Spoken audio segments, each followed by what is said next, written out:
Thank you for that introduction, and thank you all for coming. I'm excited to share my work on what I've been doing for the last 6 years here. All right, the title of this thesis is Zero-Shot Generalization with Structured Knowledge, Composition, and Synthetic Datasets. Let's start with a simple question. What do we want from our AI models? We want the model to help us identify this animal. We also want the model to help us in our creative tasks. And also we want the model to answer complicated questions like this one. And the list is endless. In general, we want our AI models to do lots of things. But what we don't want to do is rely on traditional machine learning techniques that require us to label data and retrain models. Instead, we want our AI models to be flexible, adaptable, and work out of the box. This is one of the main goals of zero-shot generalization. Zero-shot generalization has arguably become one of the most popular areas in machine learning. It allows practitioners to do lots of things without the need to label data or retrain models, which both saves time and money. And if you're excited about building flexible machine learning systems, then this talk is for you. So what is zero-shot generalization? Zero-shot generalization is the ability of a system to generalize to new classes, tasks, and environments without human annotations. And the process of building such a system is called zero-shot learning. And when I say without human annotations, I don't mean we don't have any annotations. We do have annotations for a subset of classes and tasks, which we will use to learn our model parameters, and then generalize to things for which we don't have explicit annotations. This will be clear when I show you a few examples. And guess what? You've already seen some of these models. Here's an example of ChatGPT. I'm going to ask this a very silly question. Is it true that cats can wear tuxedos on the Brown campus in Rhode Island? Now, it's unlikely the model has seen such a prompt before, but it still produces an accurate response. This is an example of zero-shot generalization.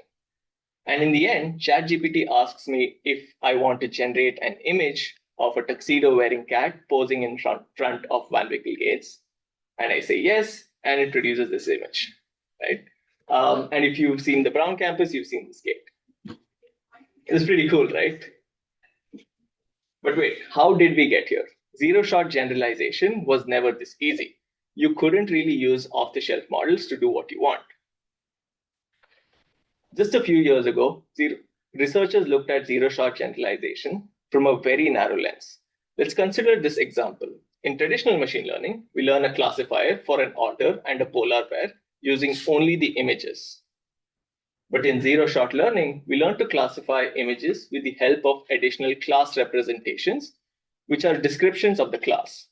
In this example, the class representations are handcrafted attributes, such as the color of the animal, whether it has stripes or not, and other properties. Now, instead of directly learning to classify these animals, we learn to detect the attributes using the images from the scene classes.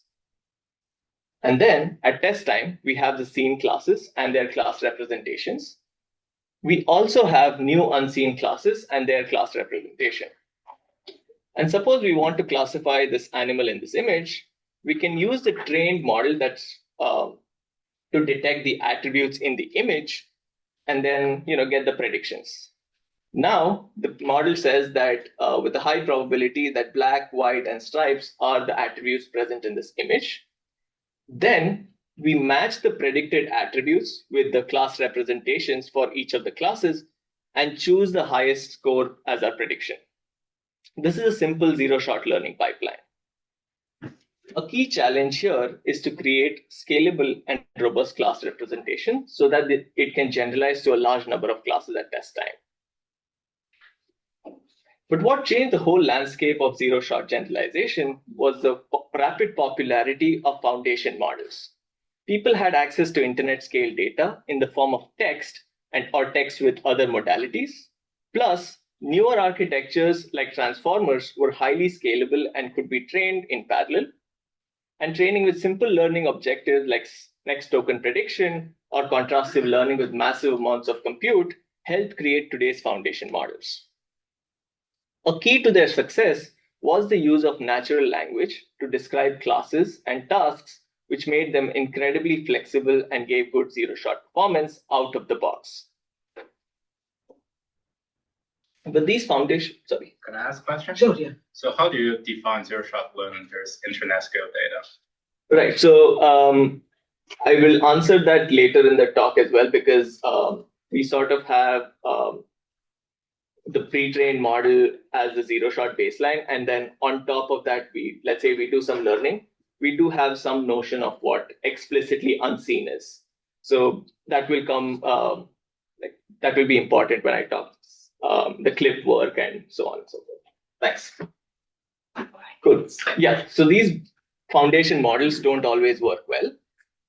Often when dealing with fine-grained classes like this one, defined by adjectives and nouns, these models perform poorly out of the box. For example, a popular object classification model thinks this is a sunny cloud. These models also fail in simple reasoning tasks. I asked another model to generate a red sphere to the right of a green cube, and it did exactly the opposite. And finally, in specialized domains like medicine, many popular foundation models don't work well. So practitioners want to adapt these foundation models to improve performance on fine-grained classes and specialized domains, and also generalize to tasks for which they don't have human annotations. Now, this is exactly where the problem lies. Adapting these foundation models requires training data. Obtaining training data for fine-grained classes and specialized domains is expensive because it requires annotations from human experts or domain experts. Furthermore, these foundation models are extremely large and require resource-efficient learning techniques. Furthermore, these models will continue to fail in trivial cases, and we need to identify the limitations. All these are new and important problems that we must address in order to advance zero-shot generalization. And that is exactly what I will be doing in this thesis. This thesis introduces new training and evaluation techniques for zero-shot generalization. I will first show you how to create scalable and robust class representations using structured knowledge sources and create zero-shot models that generalize to new classes. Then, building on this work, I will shift our focus to foundation models. First, I will be studying pre-trained vision language models through compositions.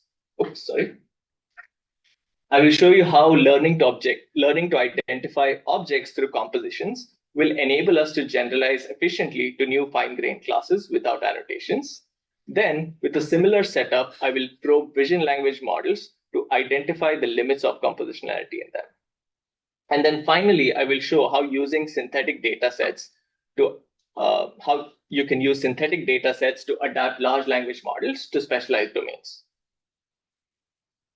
Here's the outline of the talk. I will keep coming back to it. First up, work on structured knowledge. This work was published in TMLR 22.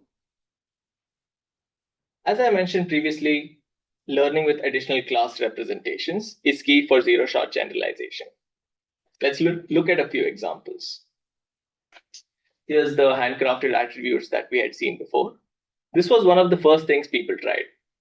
In fact, this works really well, but it is very expensive to annotate attributes for all the classes, and it becomes harder to scale. Alternatively, people have used word embeddings that as class representations.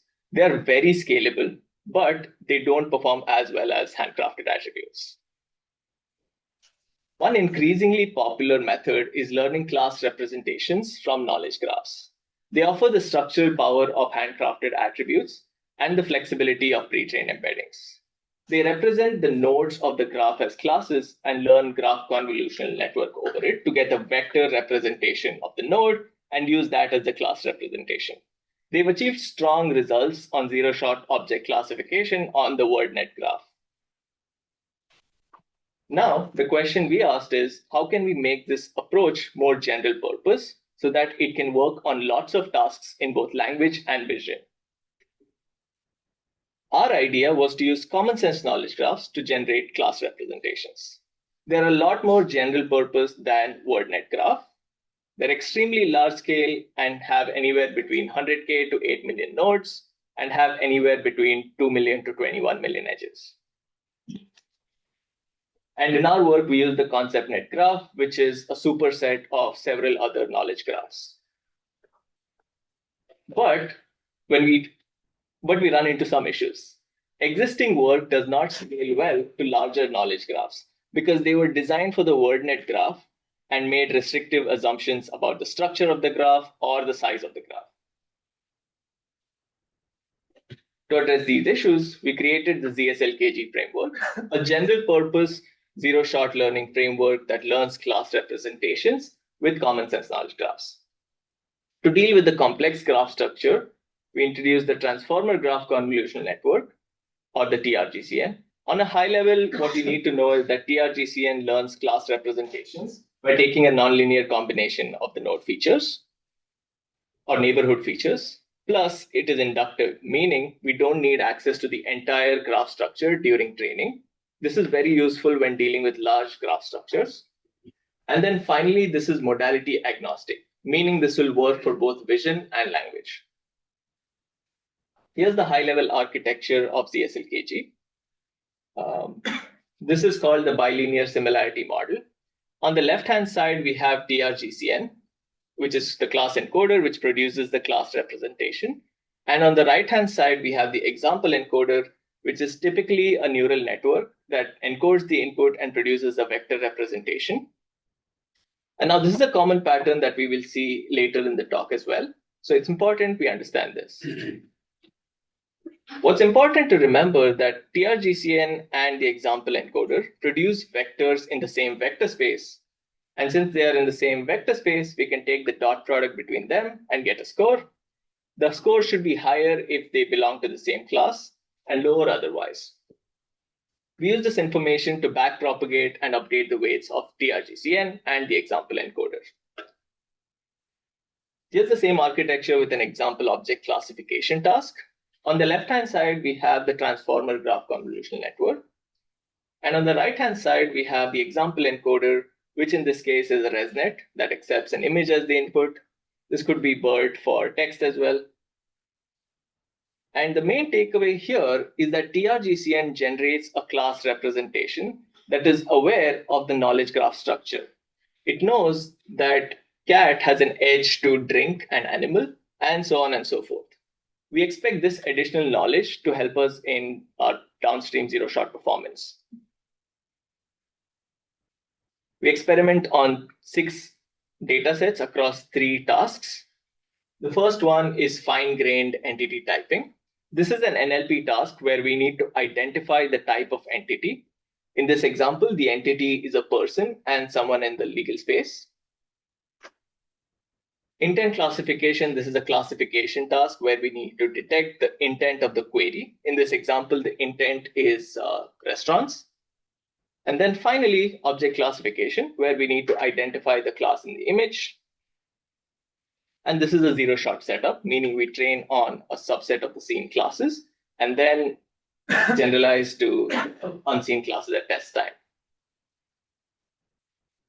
We compare our approach to 2 baselines, GCNZ and DGP. These 2 methods are based on the WordNet graph, which is much smaller, and they make restrictive assumptions such as the size of the graph or expect a parent-child hierarchy as the knowledge graph. Here are the results for all the methods. On the x-axis, we have the different data sets, and on the y-axis, we have the accuracy. As you can see here, ZSLKG outperforms the graph-based frameworks on 5 out of the 6 data sets. On one of them, we are on par with them. The results here. What is 1.7 accuracy for ImageNet? So ImageNet 21K. So we train on 1,000 classes and generalize to the rest of the 21,000 classes. So back then, this was like the state of the art. So 1.7%. Yes, for top 1. And what is the random performance? 1 over 21,000. Yeah. Good question. Cool. So the key takeaway here is that learning with large-scale common sense knowledge graphs improves zero-shot model performance compared to the smaller knowledge graphs. This work has been impactful in the community. This was a core component in the taglets system that was submitted to DARPA. The system's paper was accepted to MLSys. While this is a really cool approach, ZSLKG has some limitations. The classes need to be present in the knowledge graph. And if it is not present, we cannot get the benefits of the knowledge graph. This will be addressed in the next chapter when we use foundation models trained with language. To summarize, ZSLKG learns class representations with common sense knowledge graphs using a new transformer graph convolutional network. And I showed that learning class representations with large-scale knowledge graphs is better than learning with smaller knowledge graphs. The key takeaway from this chapter is that scaling to larger supervision sources improves zero-shot performance. Building on this key takeaway, we are now in the world of foundation models where scaling is everything.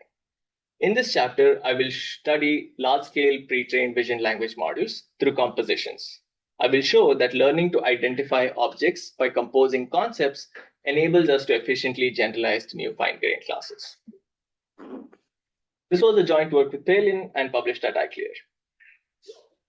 We call this bilinear similarity architecture that we use in ZSLKG. We have the graph encoder on the left and the example encoder on the right. Now, a bunch of incredibly smart people replaced the graph encoder with the text encoder, and the simple idea revolutionized the whole space of zero-shot generalization. CLIP is an excellent example of this approach. This is a vision language model. This is trained on internet scale data on about 400 million image example pairs. The learning objective here is to match the image to the correct caption. And the outcome of this training resulted in a very powerful zero-shot model. Here's the architecture of CLIP. Instead of a knowledge graph, we have prompts in plain English, a photo of cat, a photo of dog, and then it is passed to a text encoder, which is a transformer. This will give us the prompt representations for cat and dog. We have the vision encoder on the right, which is also a transformer, or it could be a ResNet. This produces the input representation. We take the cosine similarity with the prompt representation and the input representation to get the correct class, whichever has the highest cosine similarity. The machine learning models don't really accept text as the input, so we need a way to convert them into vectors. We have the same prompts as before. Here, the prompt tokens get mapped to the trained embeddings via dictionary lookup, and then this is how we get prompt vectors. Now note that each token is an embedding. Now this detail will come in handy when I introduce our method. All right, here's the same clip with prompt vectors. And now let's look at CLIP in action. Here's a picture of a cat, and CLIP accurately tells this is a cat. All we had to do was write a prompt for a cat and a dog and just predict. And we did not have to do any training for this. But CLIP is not perfect. We tested CLIP on fine-grained classes and found that it doesn't perform well. Here's a picture of a small dog, and CLIP thinks this is a sunny cloud. Here's a pair of blue jeans, and CLIP thinks this is a blonde skater. Now, it's plausible that this could be a blonde skater. In the image, we don't see one. So we need a way to figure out how to improve CLIP on fine-grained classes. Consider this list of fine-grained classes. We can decompose these classes into their constituent attributes and objects. Say we have about 25,000 classes, which we get by taking the Cartesian product of the attributes and objects. And in traditional machine learning, we would have to collect labeled examples for all the 25,000 classes. We don't want to do that. Instead, we teach CLIP how to compose concepts, meaning we collect a labeled data set for a subset of the classes, say, or compositions, say about 1,000, and then generalize to the rest of the 24,000 compositions without any additional supervision. This idea both saves time and cost of annotating data. Now that we have this data set, we can naively fine-tune CLIP on this data set. and then update the parameters of both the text encoder and the vision encoder. But this approach requires a lot of compute and meticulous hyperparameter tuning. This is where our method, compositional soft prompting or CSP, comes into picture. We have the same prompts as before, a photo of old tiger and a photo of young cat. We also have the corresponding token embeddings for the attributes. And here's what's cool about our method. We only learn the attribute and the object token embeddings. We plug them into the prompt, which we call a soft prompt. And then we have the same pipeline as before and compute the cosine similarity between the image and the prompts. And then we compute the loss and backpropagate to only update the weights of the attribute and the object token embeddings. Now, our approach modularizes the prompts, which allows us to recompose them during inference. For example, we recompose the fine-tuned embeddings to get soft prompts for young tiger and old cat, and we can predict it the same way. Experiment on 3 datasets that contains classes defined by attributes and objects, MIT states which contains everyday objects such as ripe and unripe tomato, UT Zappos which contains different types of shoes, and CGQA which is a large-scale dataset of everyday objects. In our experiment, we will be training on a subset of the compositions and then evaluate them on held out compositions. Jen, this is the part where it's supposed to answer your question. I have more questions. I will save to the end. Okay. Nice. Cool. We consider 2 important baselines, the zero-shot clip, which is the pre-trained clip. And then we have co-op. In co-op, we have the same prompt as before, but we learn a single prefix soft prompt here. And then that is plugged into the prompt and trained on the train set. This is the dominant approach in the field. Here are the results. On the x-axis, we have the different data sets, and on the y-axis, we have the performance. As you can see here, CSP significantly outperforms the baselines on all the data sets. The key difference between CSP and co-op is that CSP is modular. We suspect that learning multiple prompt compositions is one of the main reasons for the improved performance. CSP has several other advantages because of the modular nature and the flexible text encoder. One advantage is the generalization to higher order compositions. In our training set, we have compositions like young cat. Can we automatically extend it to small young cat without any additional training? Our results on a newly annotated data set shows that CSP improves unseen accuracy compared to the baselines. Now, this is something that was not explored before our work because people developed task-specific architectures for attribute-object compositions and couldn't really extend to higher order compositions without retraining or modifying their architecture. This work has been very impactful in the compositionality literature. This is the default baseline to compare against in the literature. To summarize, I introduced compositional soft prompting, a parameter-efficient learning method for compositional zero-shot learning. And I showed in this work that learning to identify objects by composing concepts allows us to efficiently generalize the new compositions without additional annotations. Now, since we are in this compositionality framework, we can ask a lot more interesting questions. One important question is that will the model continue to generalize to different types of compositions, especially involving multiple objects? In this work, I will show you the limitations of the clip representation and how it might not generalize to different types of compositions. This was a joint work with Martha Lewis from the University of Amsterdam and published at Findings of EACL. So far, we've seen single object compositions, such as small cat. Now we are going to study 2 object compositions and relational compositions. The 2 object compositions could be something like small cat and pink flower, and the relational compositions can be cat left a flower. Now, among these 3 types of compositions, the 2 object and the relational compositions require something called as concept binding. It means that we want the model to encode multiple objects and correctly attribute the features to the object or bind the features to the objects. For example, in the two object setting, we say small binds cat and pink binds flower. But why should we care about these types of compositions? I'm going to motivate this with an example. I prompted ChatGPT to generate a red sphere to the right of a green cube, and it did exactly the opposite. This isn't a complicated image to generate, but the model trivially fails here. The issue could be that the underlying representations cannot encode compositions that require concept binding. And when you train models like diffusion models using these representations, they will continue to fail. Now, this is an important requirement for practical applications. For this reason, we need a systematic way to study these representations. Existing compositionality benchmarks have issues. For example, this is a popular AR compositionality benchmark called the ARO benchmark, which includes real-world images. It has true labels like horse eating the grass and negative labels like grass eating the horse.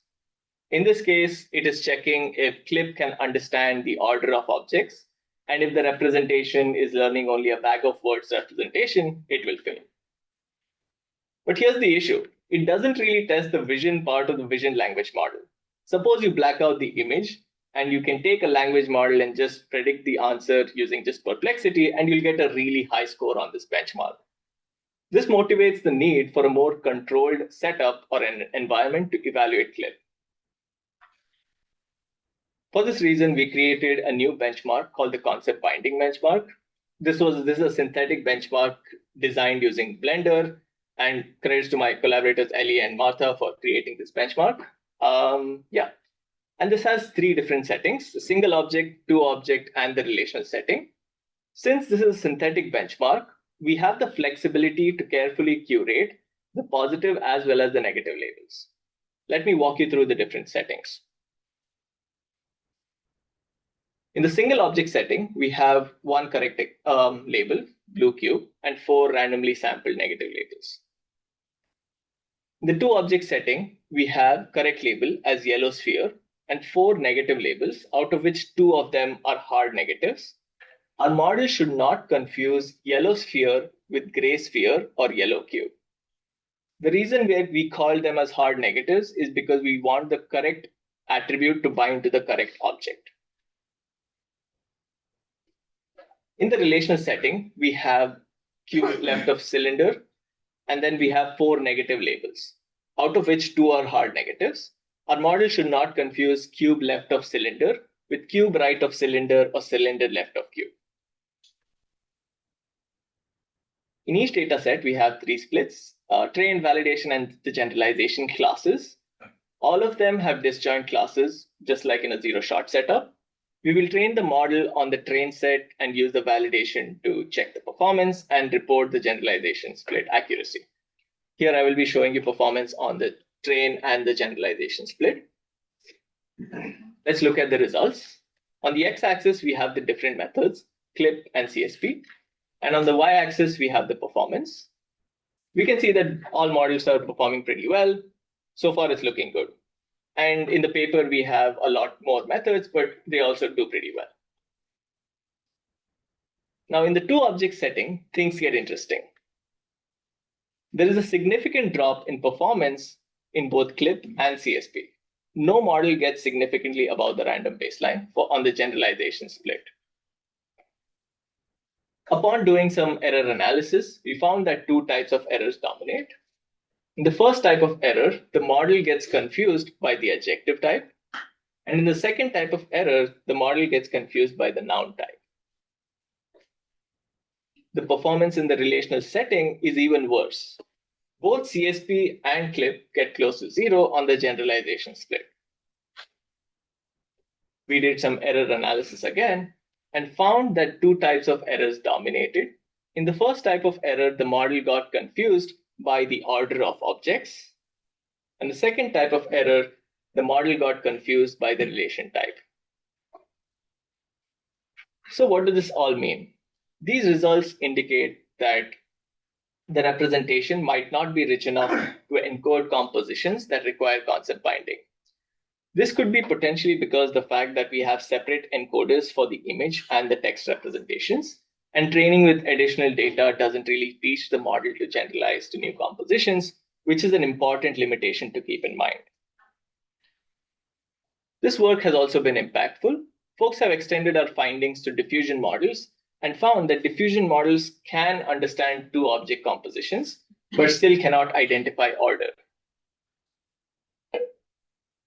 To summarize, in this work, I introduced the concept binding benchmark, a synthetic data set to test compositionality. And then I showed that CLIP is unable to represent compositions that require binding. Now let's move to large language models. In this work, I will be showing how synthetic data sets can be used to adapt language models to specialized domains. This was a work with Yang Nan and Avi Trost and published at Findings of ACL. Right. I'm contractually obligated to say that LLMs are cool. You can give it an incomplete sentence and it will complete it by generating the next token. You can ask it even a complicated question like this one. The question here is asking about the role of mitochondria in remodeling plant leaves, lace plant leaves during programmed cell death. Like, this is really complicated, and only an expert might ask such a question. In fact, there is a growing need to create specialized LLMs that can answer such highly technical questions. Professionals from areas like legal, finance, healthcare, and insurance want to use LLMs in their work. Today's LLMs are trained to be general so that they can serve a wide range of tasks. The data used to train these models comes from internet sources like Wikipedia or newspaper. This is a one-size-fits-all approach. In contrast, we want our LLMs to do well in domains like medicine and law, where the data is highly specialized and often requires implicit domain knowledge. And it's no secret that today's general-purpose large language models don't perform well in every specialized domain. They still lag behind in performance when compared to specialized LLMs. And even if the biggest language modeling companies like Google, Anthropic, or OpenAI came out with their fancy API-based models with improved performance in specialized domains, we will still not benefit from it. This is because people cannot share their data with other organizations, as it might break privacy regulations and even breach contracts. Some examples of such data include electronic health records, legal documents, and private research data. So, how can we adapt large language models to specialized domains? First thought everyone has is, let's use self-supervision. This idea was introduced a few years ago from AI2, super elegant idea. All you have to do is take the large language model and continue the pre-training objective like next token prediction on the target domain corpus, and you get the domain adapted model. But this approach is resource intensive and requires a lot of data. Plus, I will show that this work will fail with newer models that are instruction tuned, as it will lead to catastrophic forgetting of the instruction following ability. Alternatively, you can adapt large language models with instruction tuning or supervised learning with instructions. In fact, some of the best models continue to train large language models with instructions from specialized domains. Some examples include MedPalm from the medical domain, Scirif in the scientific domain, and Climate GPT, which is from the climate domain. But collecting instructions in specialized domains is very expensive because these instructions are annotated by domain experts. For example, creators of GPQA paid as high as $150 per hour to get annotations from experts. And there is no easy workaround. Climate GPT tried to use non-expert annotators to create instructions from academic research papers and technical reports. But they quickly found out that the annotators struggled with these documents. So they had to change their documents to something more simple. So far, we have two possible choices. self-supervision and supervised learning. Both have their pros and cons. While self-supervision has low data cost, meaning we don't need to annotate data, it is computationally expensive and provides no explicit instructions. On the other hand, we have supervised learning, which provides the best quality model, but this is very expensive to collect training data for. This raises the question, is there a middle ground between these two approaches? Can we achieve low data cost while still developing a high quality model? And this is exactly what we do. We created the Bonito model, an open source model that converts users' unannotated text from specialized domains into synthetic instruction tuning datasets. Now I'll show you how simple the workflow is. We have the trained Bonito model. I will show how simple the workflow is in a few slides. We have the unannotated text from the target domain. Here's an example of Walcott scoring a hat trick in a soccer match. And we have the target task, which is the natural language inference. And then the model generates the instruction response pair. In this case, the model generated a question: if Walcott scored 3 goals in the match. Now it understood from the paragraph that hat trick and 3 goals mean the same thing and asked an interesting question. And after generating sufficient number of examples, we can train the model on the data set to get the specialized language model. Now at this point, you might be wondering, how does Bonito learn to generate tasks? Our key idea here is to create meta templates that will generate the data sets which will be used to train the Bonito model. Consider this data set.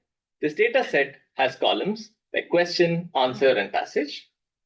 The way instruction tuning data sets are constructed is by defining Jinja templates. Prior to this work, we created a repository for prompts called P3, or prompt source, where we annotated Jinja templates for multiple data sets. In this example, or this Jinja template, we have the input and the output and the corresponding columns from the data set. In this work, we identified all the templates from P3 that reason over a passage or a context. And here's what's cool about our work. We remix the Jinja template to create the meta template. In the meta template, we have the passage and the task type in the input. And then we have the instruction response pair in the output. We also have a placeholder for the context so as to not repeat the passage. We repeat this process for a total of 323 templates and 38 datasets. And once we have the meta template, we can apply the columns in the template and create the training examples. This approach allowed us to create or generate 1.6 million training examples. We call this new dataset the CTGA dataset. We trained Mistral 7B, an open source or open weight model, on this dataset to create the Bonito model. We considered 3 task types in our experiments: yes/no question answering, extractive question answering, and natural language inference. We considered a total of 7 datasets from challenging domains like PubMed, which is like medicine related, privacy policies, contracts, social media, and more. We're interested in a task called zero-shot task adaptation, where we have access only to the unannotated text and the target task type, and then we adapt another model to the target task without additional human annotated training data. We considered 2 key baselines: none, which is a zero-shot baseline, and tapped, which is the task adaptive pre-training baseline from the paper that we had just seen earlier. This is a self-supervised baseline. Since we consider decoder-only models, the self-supervised learning objective is next token prediction. We adapt Mistral 7B to the target tasks using only unannotated data and Bonito-generated tasks. All right, here are the results. These are results averaged across all the data sets. On the columns are the different methods, and the x-axis is the performance. The zero-shot model gets an average performance of 27.6 points. After doing self-supervision, we find that the same model improves performance by 4.4 F1 points. Now, training with Bonito-generated instructions improves the zero-shot model performance by 39.1 F1 points, which is significantly higher than the self-supervised baseline. To achieve such high performance, we only had to use the synthetic datasets generated by Bonito. No manual annotation was required. Now let's look at a more practical setting where we adapt an instruction-tuned model to the target task.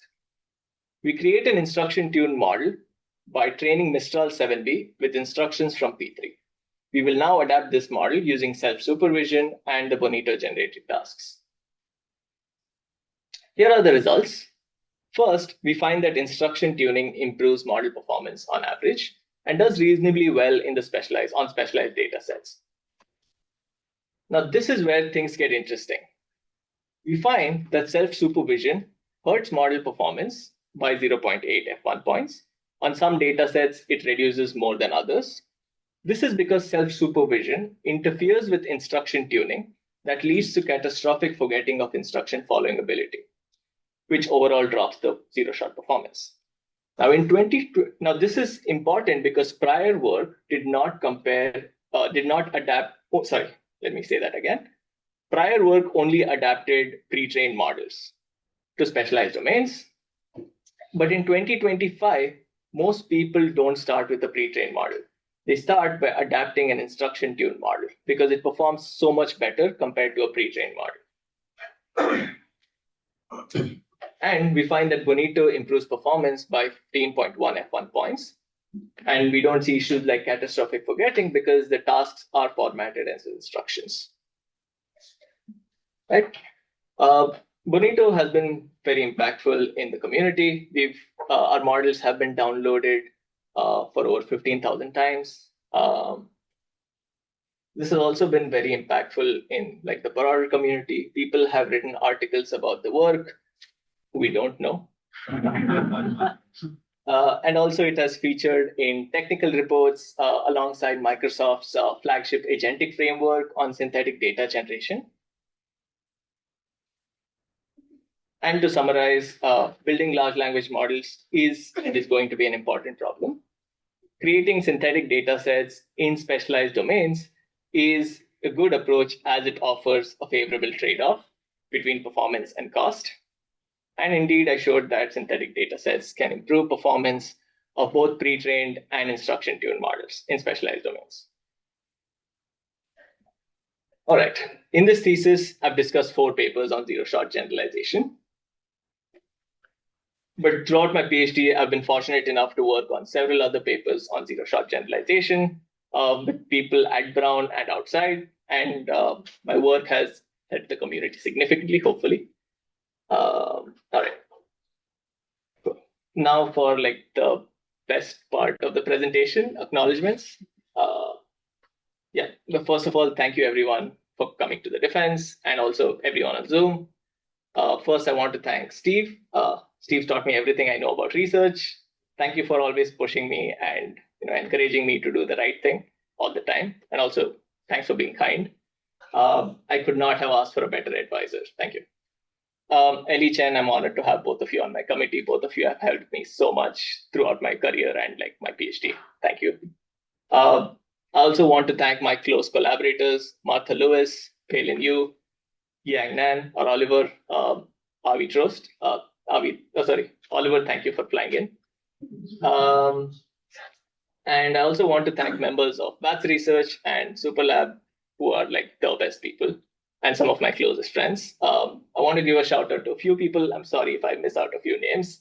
Christina, Reza, Yong, Francisco, Yagane, Max, Aiden. Thank you. And also Superlab. Amina, Apurv, Calvin, Catherine, Jack, Mikey, Rochen, Zilai, and Zitian. Also, thank you everyone at the department who's always supported me in my research and also beyond. I don't know if Singh is here, but we all miss Singh. And also, I met so many amazing people at Brown. I want to give a shout out to a few people. I want to thank Dennis for always being a positive support throughout my PhD. I'll always be grateful. I want to thank my close friends, Gopal, Akash, Tejas, Saket, and Rahul. You guys are the best. I have such amazing memories with all of you. I'll never forget them. Gopal, thank you for flying in again. And also, like, there are so many more people in the room. Like, I just have to look around and see who's there. Alessio, Gabby, Rafa, SN, Kevin, if he's on the call, Sam, there's Lakshita. I'm just looking around. Obviously, Sudarshan, thank you. And I also want to thank my friends from Bangalore, Tanmay, Arjun, Rajesh. Arjun, thank you for flying in. And lastly, I want to thank my family for supporting me. My sister and brother-in-law, who always took care of me whenever I needed anything. And also, I want to thank my parents for always supporting me. Thank you for teaching me about honesty and hard work. That's helped me a lot. And with that, going back to this outline, I've shown you 3 ways to study zero-shot generalization. While all of these differ in their approaches, they all aim to create better systems for zero-shot generalization. And with that, I'm going to conclude my defense on zero-shot generalization with structured knowledge, composition, and synthetic data sets. Thank you.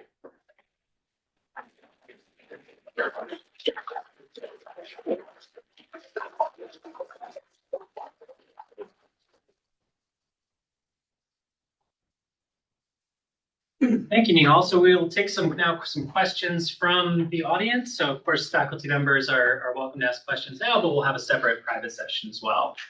So Nihal, I'll let you take questions as you like. So that was great, by the way. Thank you for the talk. A question about your work on binding concepts. Okay. So if you look at the difference between binding a simple concept like cat to the left of flower, and binding something more complex like the laws of physics, which should be implicit in the data set. Okay. Is that just a matter of model scale and data set, or is there something fundamentally different? My second question is, why is Bonito called Bush? I'll answer the second question first because that's important. So we just looked up fish that could swim fast. The first one was swordfish. It was taken. So we went to the second best one, which is Bonito, and it can swim at 40 kilometers per hour or 28 miles per hour. All right. So going back to your first question, what do you mean by laws of physics? I don't understand. Laws of physics, right? Like, for example, that objects fall downwards. Right? Okay. Yeah. So in this work, we do not consider that, but that doesn't mean that simply scaling your training data or your model parameters will help this. For example, recently, Randall from Brown CS, came out with a paper where they showed that scaling model parameters and training data doesn't really help it to generalize to reasoning tasks like the one we considered. So the models sort of will continue to fail. I did test out ChatGPT recently on this data set, and it seemed to work. Now, I don't know if that's because the training data set has been leaked into it or not, but that's, yeah. Thanks. Next question. How much compute did it take you to fine-tune the Mistral model? So good question. We used 13090. That's it? Yeah. So here's the thing. We did that using quantized LoRa, which is a 4-bit precision training. For the training, we used DDP, which we used 4 GPUs and trained it for about 4 days.